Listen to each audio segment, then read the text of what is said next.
we're going to, okay. All right. So we'll go ahead and get started with the training. Now, you all should have gotten some paperwork in your volunteer binder. We did. Wonderful, wonderful. So part of that paperwork is the aromatherapy manual. And you're welcome to kind of look at this while I'm talking, but essentially everything that I'm going to be talking about today is in this manual. So if you forget something or you can't remember, like, what are these essential oils good for, you can refer to this manual. And this manual is also in the aromatherapy cabinet at the care center. So you can also refer to it there if you just need a reminder of what essential oils are good for what. Now, you all had a tour of the care center at your training. Was it done by Steve? Is that? Yes. Yeah, great. Did he show you where the aromatherapy stuff was? I don't think he specifically pointed it out. If I don't mistaken, Libby, maybe you can talk confirm Yes. or otherwise. Yeah, so you all were shown the nursing station Yes. with the long desk.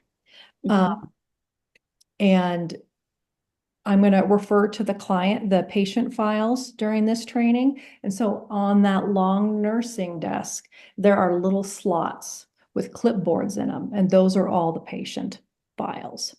And the paperwork that we're going to talk about, the aromatherapy paperwork we're going to talk about in the training, is contained in those files. Okay. And then in the nursing center, there's a sink with a little cabinet above it, and that's where we keep the aromatherapy products. Okay, so open up, you'll find the wooden diffusers, you'll find the room sprays, the essential oils. You'll find other materials that we're going to talk about today in addition to the aromatherapy binder. That includes log sheets as well as the aromatherapy manual. So everything that you need for the aromatherapy program is just contained in that cabinet. Okay. Now, are either of you familiar with aromatherapy and essential oils? Well, essential oils a little bit. I used to have a diffuser. It used to be just water, and you drop a drop or two essential oils, and then when you turn it on the like a candle, it's kind of just Yeah. Yeah, water diffuser. Yeah. Yeah. Okay, perfect. What about you, Libby? Not personal use, but certainly during like a massage treatment, that kind of thing. So, Okay. Okay. Well, good, good. Usually this day and age, people have some familiarity, whether the essential oils have been used on them or they actually use them within their home. So the reason I created the aromatherapy program at the care center is because of just the overall benefits that aromatherapy can have on a person's life. It can help reduce stress. It can help reduce anxiety. It can bring a sense of calmness to the body and to the mind. It can help kind of brighten a mood or kind of uplift kind of a mental fog. And it can also help kind of soothe the emotional body. And all these benefits of aromatherapy are good for people of any age. And they're also really beneficial for people at end of life.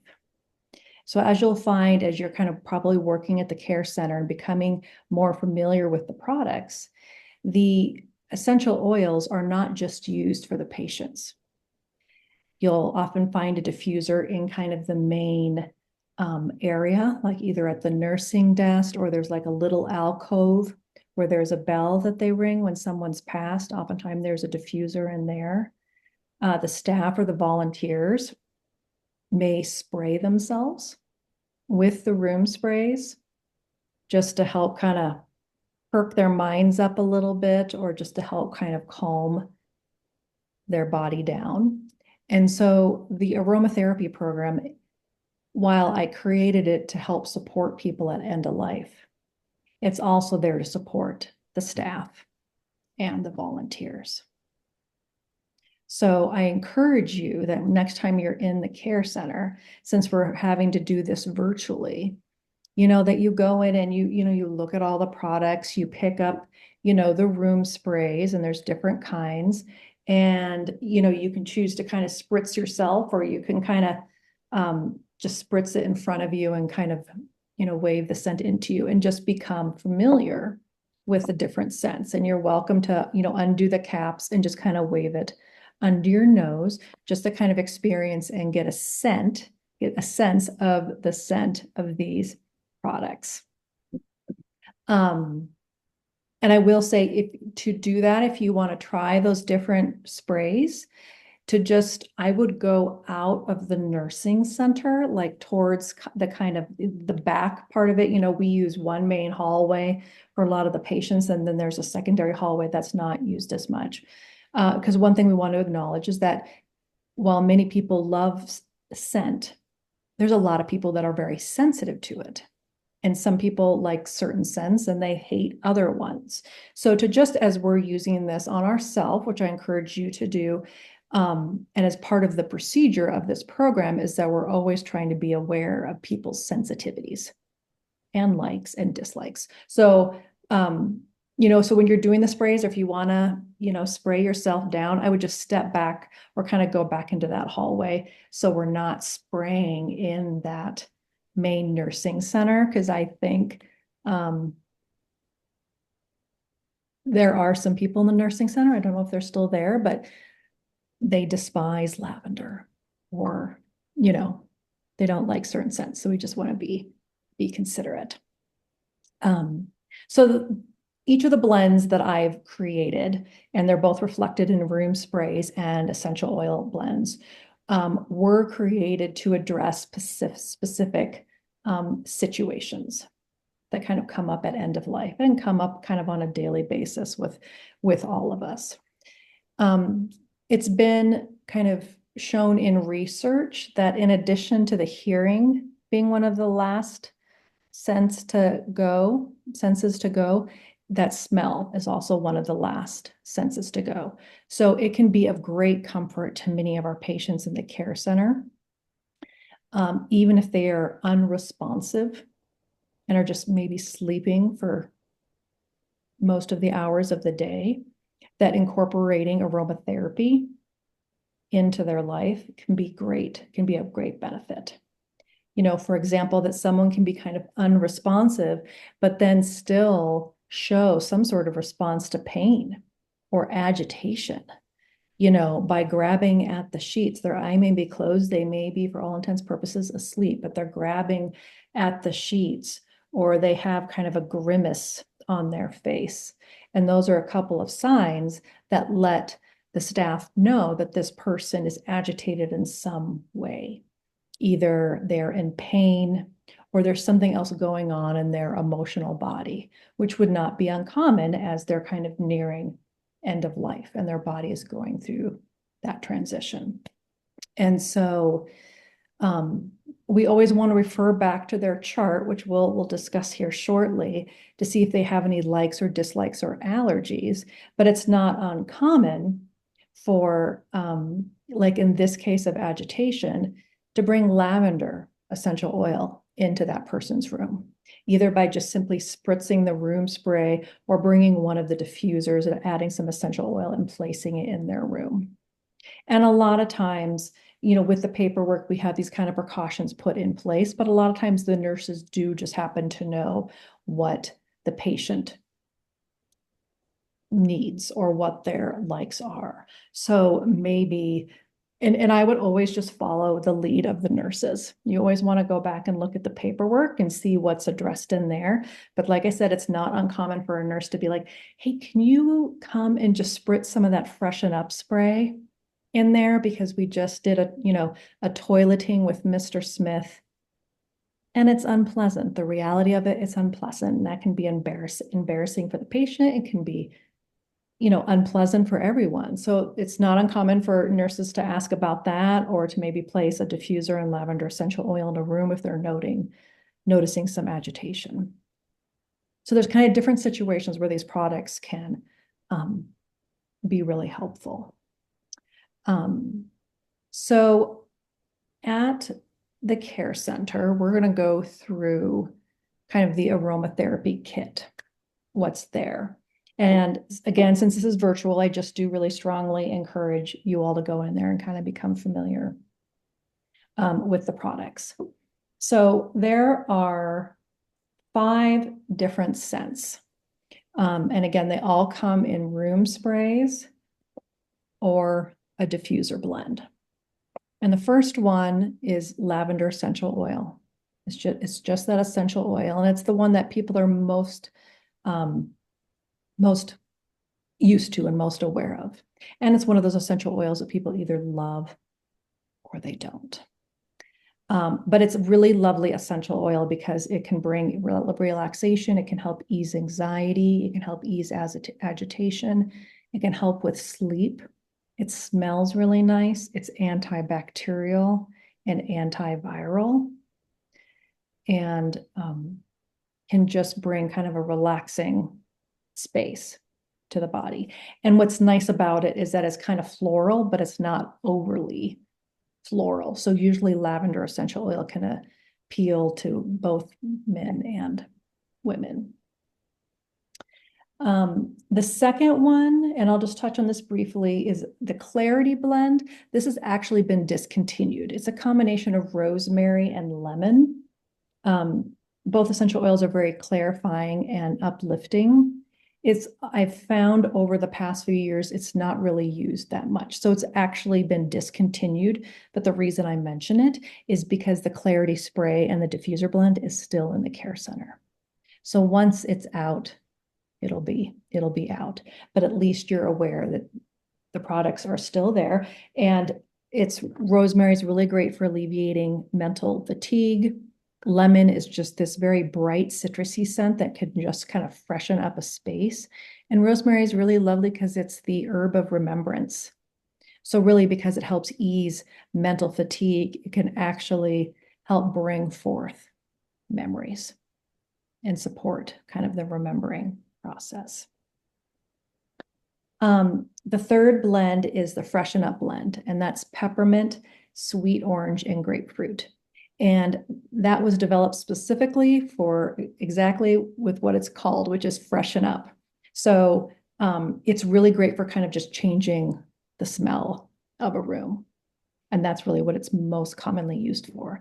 It also contains 3 very just bright essential oils.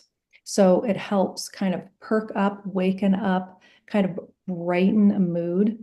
And I'm saying these things like helping people perk up and help brighten a mood. But we also need to, bring into the picture that, when death is near and people are surrounded in grief, we're not trying to brighten their mood. We're not trying to do away with any emotions that they're carrying in that moment. But because of the stress and the exhaustion that can often happen, especially with caregivers and family at the end of life. Maybe families have just been on 24-hour shifts with their loved one in their room. And sometimes they just don't feel like they can even leave the room. So kind of in the effect of getting like a breath of fresh air. Sometimes the Freshen Up aromatherapy blend can just kind of help wake them up, kind of bring a little brightness, a little uplift to their mental and emotional body. And it's a really nice scent to have at the bedside if the patient likes those essential oils. The next one is the heart-centered blend, and that's made up of rose geranium, and bergamot, and that was blended specifically for kind of the heart-centered space.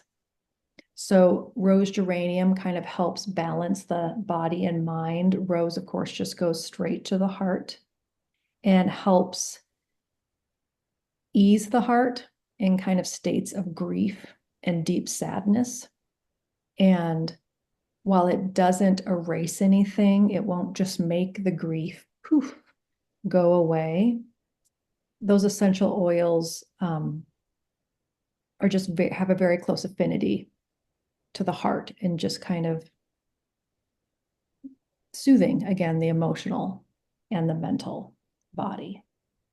And again, bergamot, which is kind of a lighter citrus, is very uplifting and can also bring balance to the mind and body, and it helps alleviate depression. That's kind of, I'm going through many of the kind of healing qualities of these essential oils, and some of these are kind of pertinent to the situation and not. And again, I'm using language that kind of describes what these essential oils are good for, but by no means am I trying to erase any feelings that the family may be having in that moment. It just helps support the process. The heart-centered blend is also really lovely. When we're using aromatherapy, we're listening to our patients and the family, and we're kind of watching out for cues of how we can support them better. And what's great about the aromatherapy program for volunteers is that we can only step in certain capacities. So while, up to our comfort level, we can support nurses with changing and changing the position of a person's body and kind of doing things like that, and provide companionship. Being able to kind of support someone with aromatherapy is kind of something that we can do to help support the patient. And so with that, it's important to kind of be listening to our families and to our patients. So like we've had a patient who used to have a garden, and she loves roses, and she loves flowers, and she always had fresh bouquets in her home, and she no longer has that. And so, of course, always asking, we have this really lovely essential oil blend that combines rose and rose geranium and bergamot, which is kind of this citrusy smell. Do you want to smell it? I can bring in the diffuser, and maybe we can kind of bring back some of those memories, of the garden that you used to have. And so while we're bringing this aromatherapy in, not to necessarily change, well, let me step back. While we maybe be bringing aromatherapy in for kind of the traditional ways of why this program was invented, it can be used as a way to bring comfort to someone's memories or how life used to be. Does that make sense? It is the end of the day and I've worked all day, so hopefully I'm explaining things clearly. And so the last one is the transition blend. So probably the two popular, most used blends at the care center are lavender and the transition blend.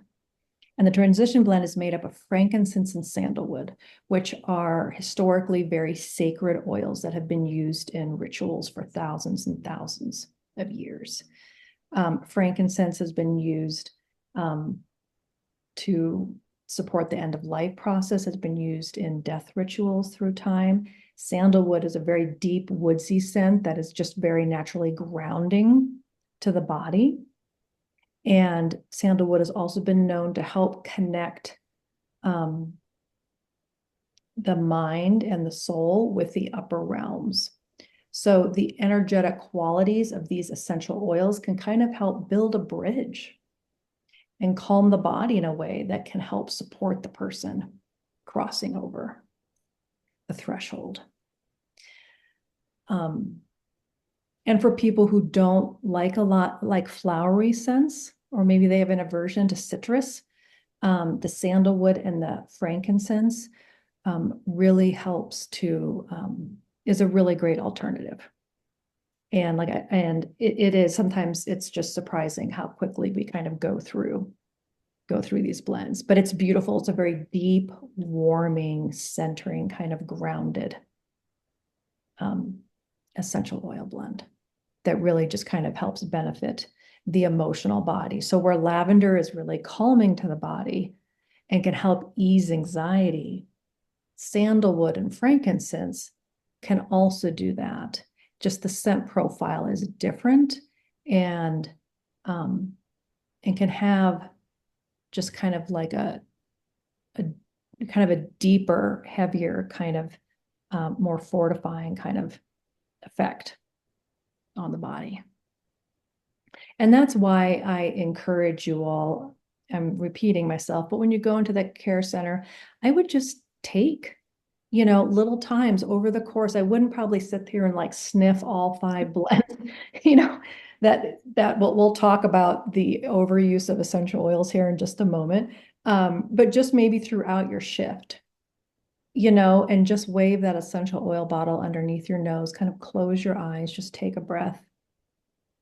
Take 2 breaths and just kind of sit with that and just see what your body feels like upon smelling those essential oils.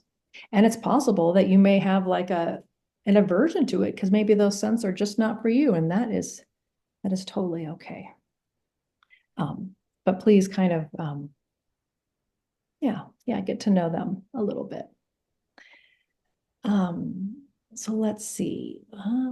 Why don't we go? So how to use them? We'll talk about that next. It's pretty self-explanatory, but essential oils are not to be ingested. Depending on how familiar you are with essential oils, there are lines of essential oils out there that are actually meant to be like put in water, put in food, and to be ingested. These essential oils are not. They're only to be used for aromatherapy. And they're only to be used by volunteers or staff. So we're not handing over these products to the patients or their families, and we're not allowing them to refill their own diffuser.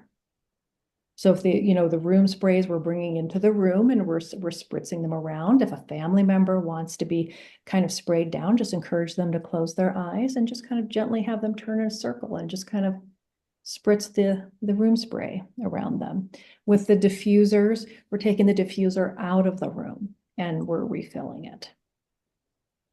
So that's just kind of a precautionary measure. It really shouldn't be said why, people with dementia and various medical conditions, why we don't hand over these items to them. So you're always taking care to manage the aromatherapy program, and volunteers usually are the main ones that are taking care of the aromatherapy program.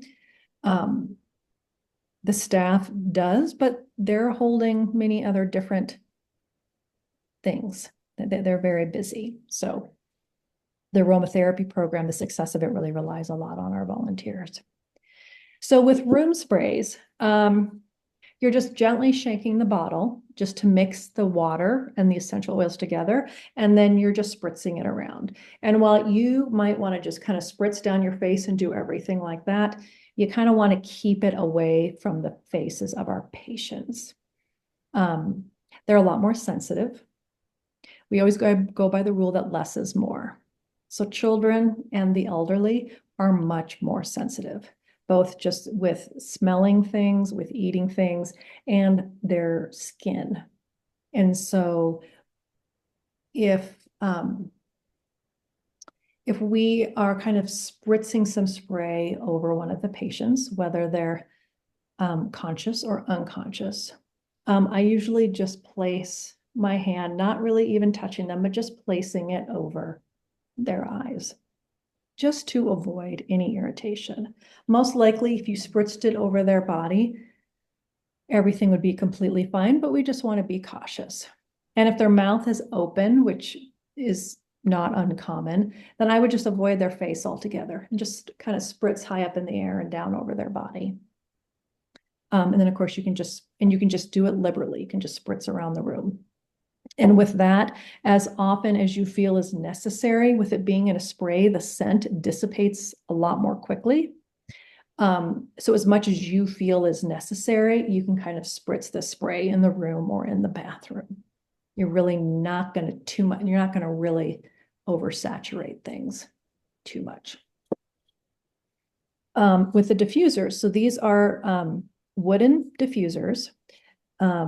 We're not allowed to use anything with water, and we had battery-powered diffusers for a while, but they're used so often and they're made of plastic, they didn't last very long. And so we just use a completely natural wooden diffuser that doesn't rely on water or electricity or anything. And it's been really wonderful. So, and this is again, all explained in the manual, but what you're doing is there's just a little dip here.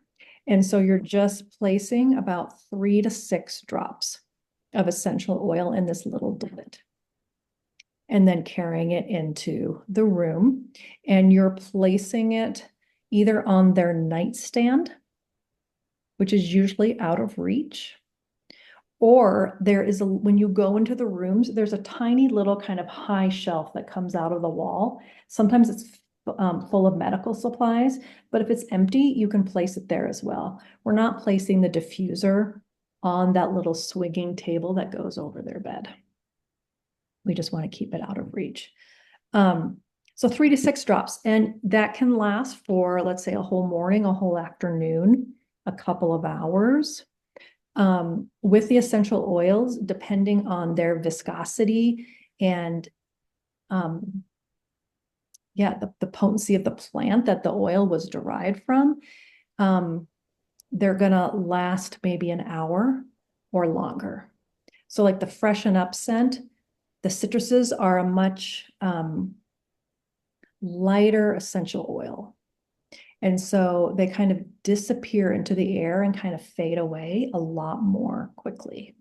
Now, the citruses and like peppermint can be a very potent essential oil. So we do want to be careful, which is kind of why we go by like at every 2-hour marker to kind of refill the diffuser.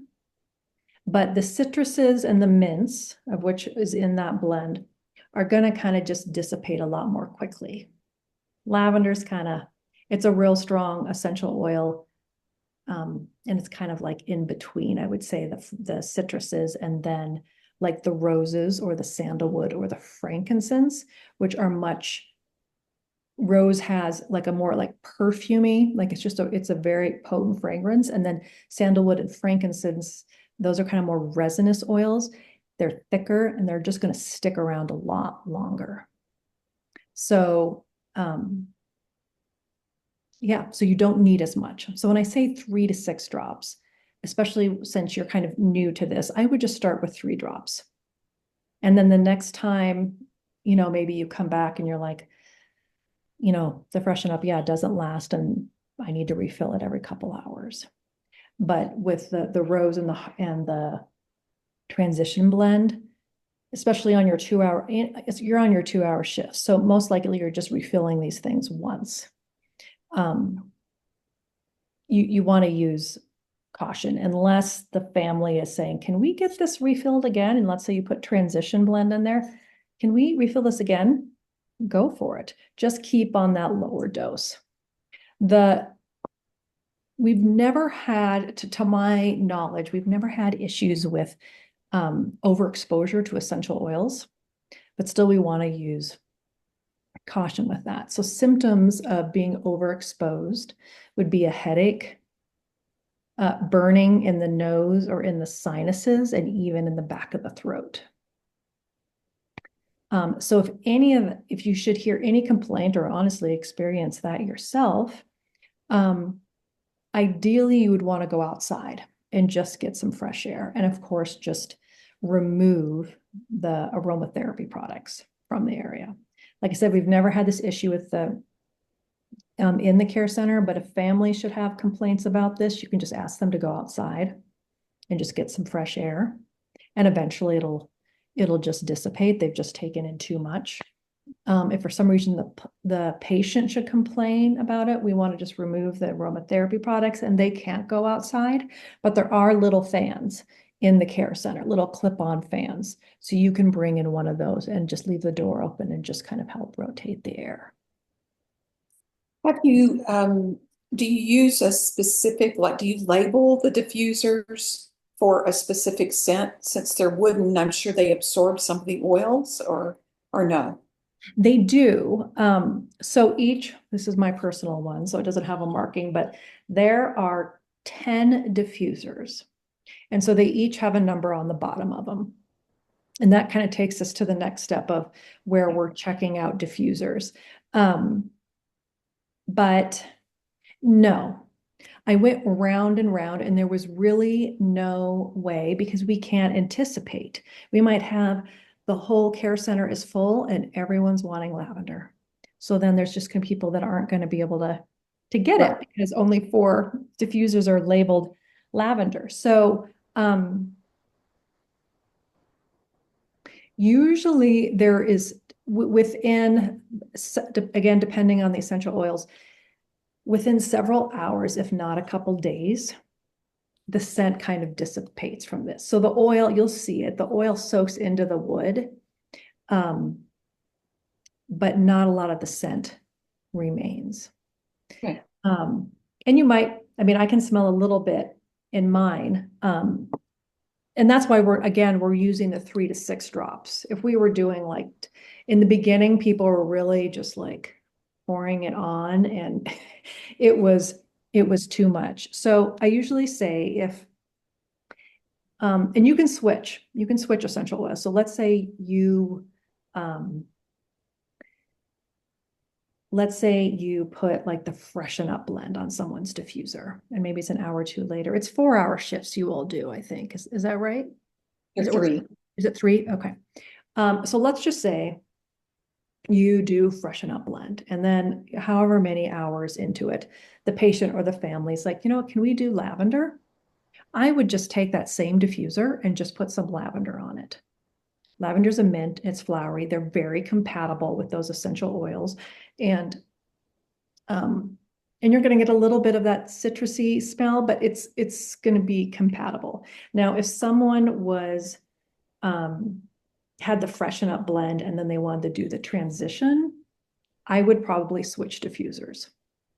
So we'll just talk about this. So I would take it back to the nursing center. You're going to grab a disinfectant wipe and you're going to wipe this down. You're going to open up the 3-ring binder in there, and there are check-in and check-out sheets in there.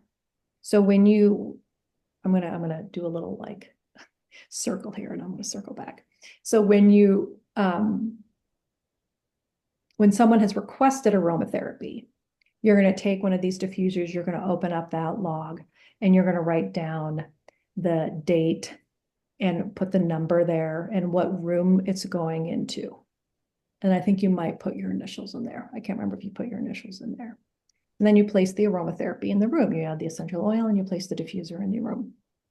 If you're going to switch out the diffuser, or if the person is gone, either they've left the earth or they've just left the building, then you're going to remove the aromatherapy product and you're going to check it back in. So you're going to wipe it with one of those disinfectant wipes that are at the desk. And there's rubber gloves that are right next to it, because those disinfectant wipes are just really toxic. They do the job and they're not good for your skin. So put on those gloves before you grab one of those wipes. Wipe this down, and then you're going to go to that checkout log. You're going to find the number and you're going to check it back in and check that it's been cleaned. An initial if it's needed. And then just put it back. And then if you're switching it out, I would just grab a new diffuser, check it out, and then place that transition blend. I don't know how often that actually happens. And so far, we really have not had any issues. Like I said, usually between people wanting aromatherapy or not, there's enough lag time that the scents dissipate, and it's just not an issue at all. I just have a question on when we provide an aromatherapy, when before we leave at the end of our shift, we remove the items, or the item is okay to stay in the room? It's okay, just I only checked in an item. Yeah. So let's move to the paperwork, because then we'll actually kind of go from like step 1, through all the steps of placing aromatherapy in the room. And so the aromatherapy can just be there 24/7. Okay. So you can refer to your paperwork that you have in there. So typically a lot of this paperwork, there's this kind of admission paperwork that each family and or the patient is given when they come into hospice. And And last when I was there, what it looks like is it's on a clipboard and you're getting like a little personal inventory sheet, you know, what came with the patient, their glasses, a pen, a magazine, that sort of thing. There's usually some information about bed rails, the use of bed rails.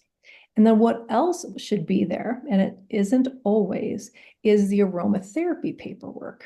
So at the time of admission, and oftentimes it's done by a nurse, occasionally the nurse does the kind of the check-in of the patient at the care center, and then we'll ask the volunteer to hand the family this clipboard for them to complete.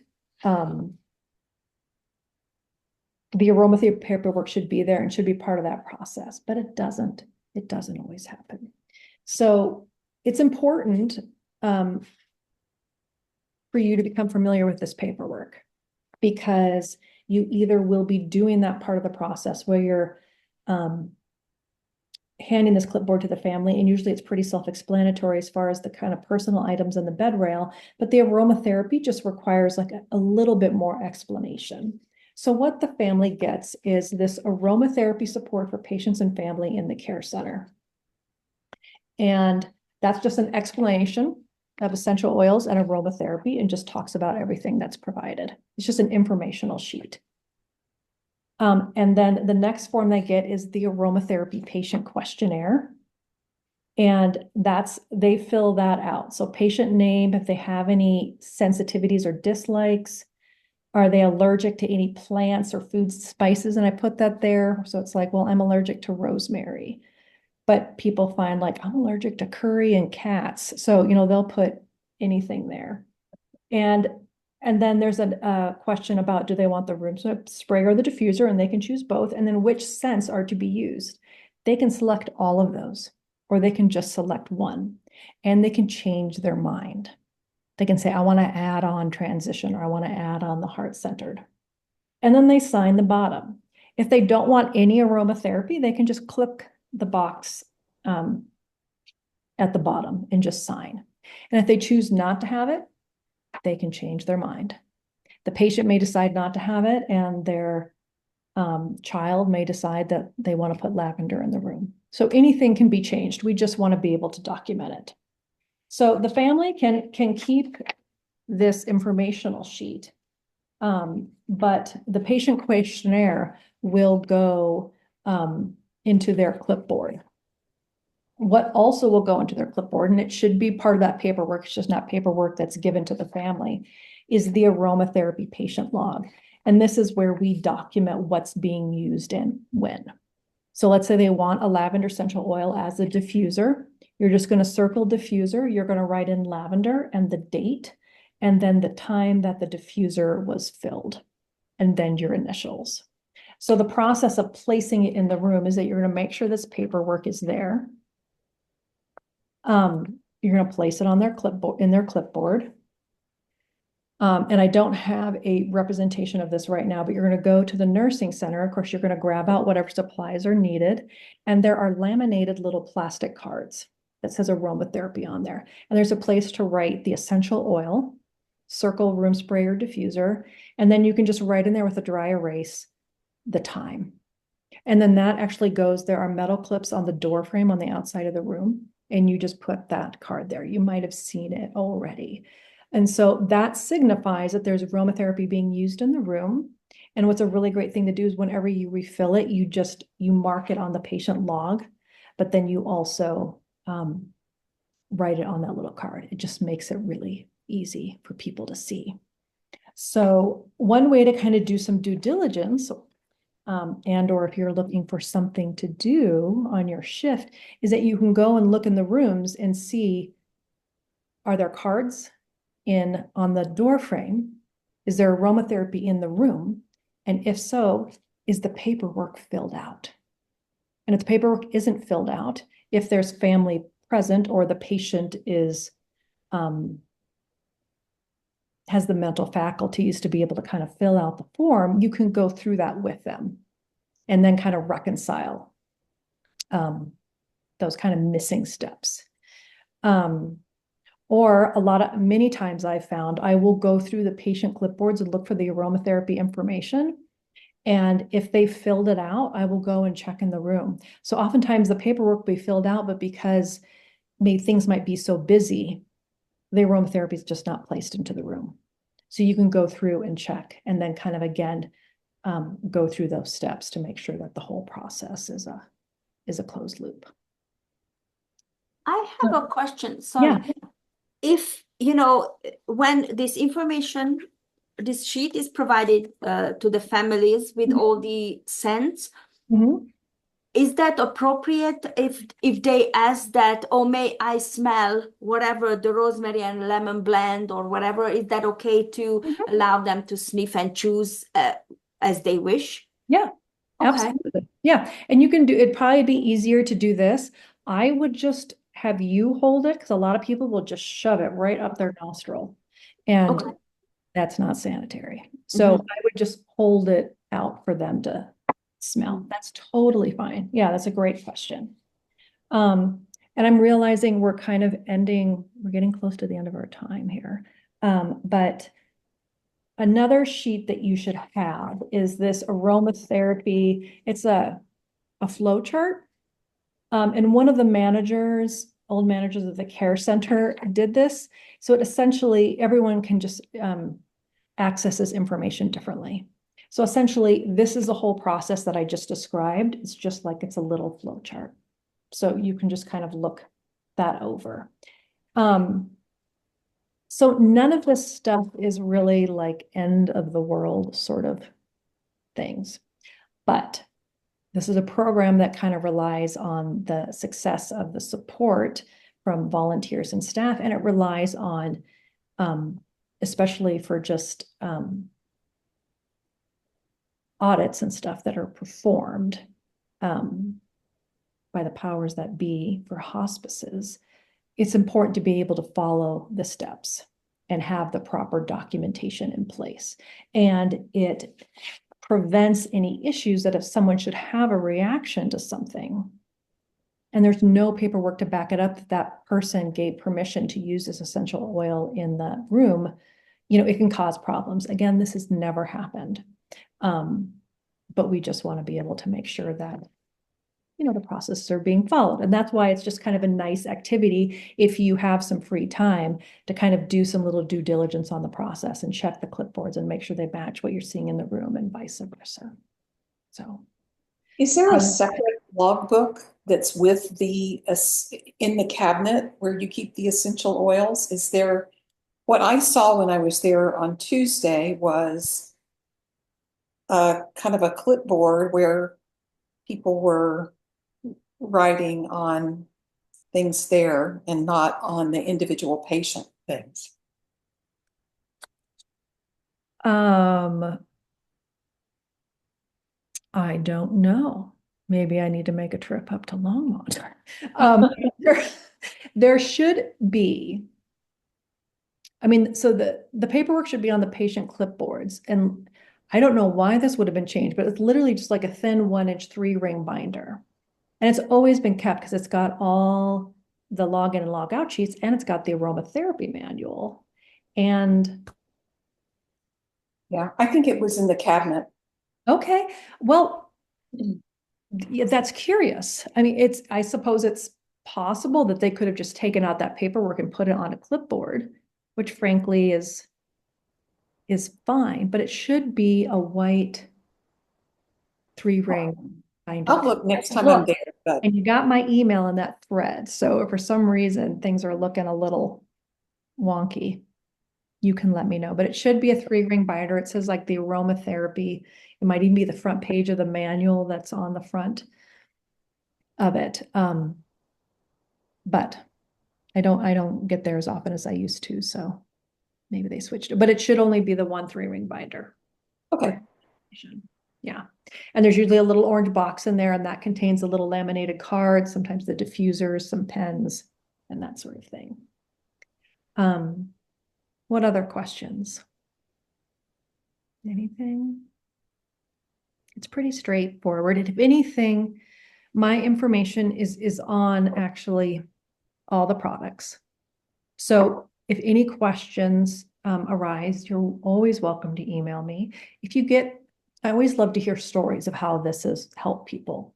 And so if you have any stories, I would love to hear them. If you have feedback or you received a criticism or something like that, I would love to know that as well, because we're always just trying to improve the program. And would you know how popular the this therapy is? Like most of the people take advantage of it, or would you know any statistics? I don't know if I would call them statistics, but just overall of being in the care center and what I've heard from staff, usually it's about 50 to 75%. Okay. On average. I mean, sometimes I'll go in there and most everyone will have it. Sometimes I'll go in there and maybe just one person has it, but and sometimes it's about half. So I would say it's usually around 50 to 75% overall Mm-hmm. that people are Mm-hmm. using it. So Okay, that sounds pretty popular.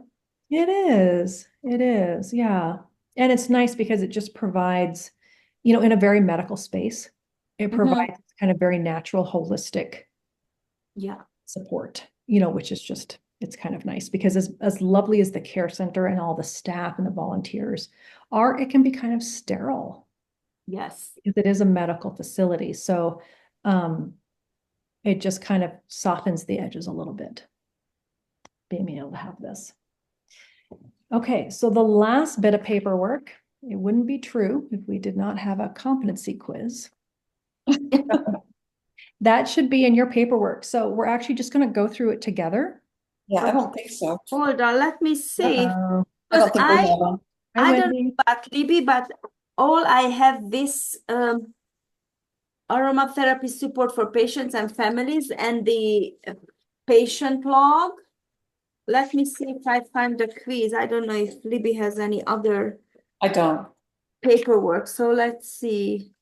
Wendy, it looks like they're missing the quiz. Oh, you're muted. I can see if I can find it and send it to you. It's pretty basic. I mean, you have the manual, and if you've been paying even just 25% of attention to this training, you're going to be able to do great on it. So Yeah, I if don't it's have. not there, it's okay. Sorry, guys. It's okay. Wendy will email it to you. Okay. Please just complete the quiz and then just email it back to Wendy. Wendy, do you have an answer key? I feel like I sent an answer key. There must be. Yeah, because you gave me all of them. I just didn't even think of it not being in the, because Yeah. you've always done it in person, and I think we had paperwork with you. Yeah. Um, So just in the next day or so, if you would just take that quiz, it's very short.